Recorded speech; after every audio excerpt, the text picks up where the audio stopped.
So before administering our insulin, we would like to do our 6 rights check, and that would be the right patient, which we identify with the wristband, and checking that with the MAR. The next would be the right medication. Number 3, right dose. Number 4, right route. Number 5, that we're at the correct time of giving the medication. And number 6 would be the correct documentation that we've given the medication.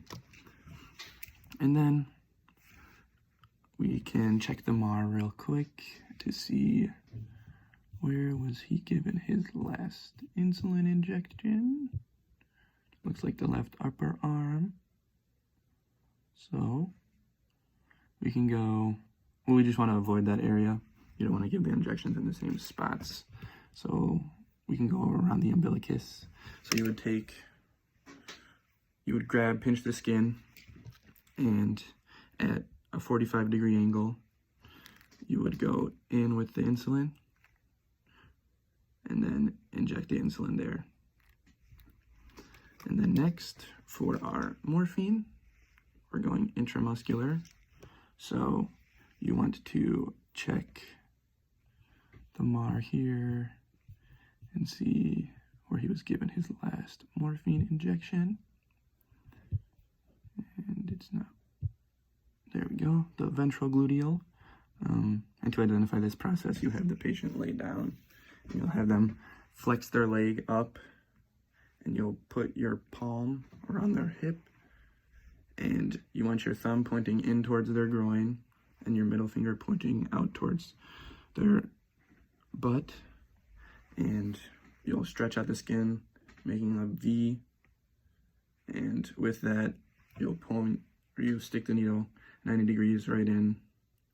And then another spot could be the deltoid, which you would go 3 fingers down from their acromion process, which is the hard little bony spot, and then you go 90 degrees below there, and then the vastus lateralis, which is the side of the thigh, or the middle third of the thigh, sorry, and you would inject 90 degrees straight down there.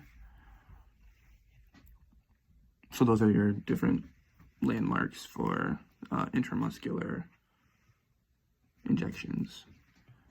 And we see here that it was given ventral gluteal, so we will go in, let's say we can go in the deltoid, so we'd find the acromion process.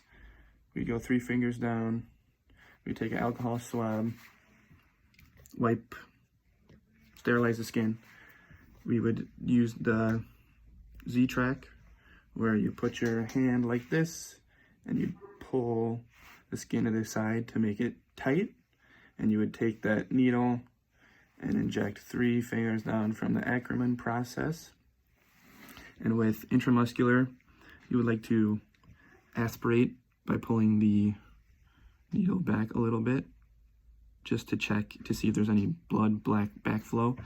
And if there is, you would have to restart your medication administration. But if you don't get any blood backflow, you can continue with your injection.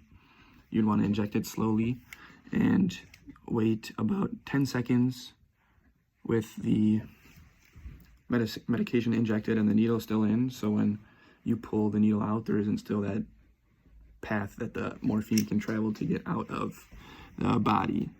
So then after that, you can give them a Band-Aid, apply pressure, stop the bleeding, and then you would want to document what you did. So you'd want to say the type of medication you gave them, the time you administered that medication, the dosage that you gave them. So for the morphine, you would say 1 milliliter of morphine injection, and then the insulin would be 10 milliliters of regular insulin and 25 milliliters of the NS insulin, I believe.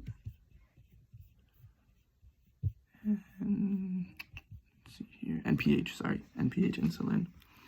And then you could chart how well they tolerated having the injection, if the pain medication was working, and before, like for the critical thinking parts, when giving your injections, you would want to know landmarks.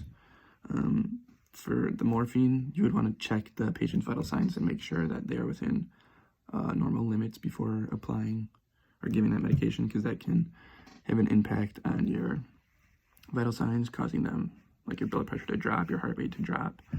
And that's about it. So thank you.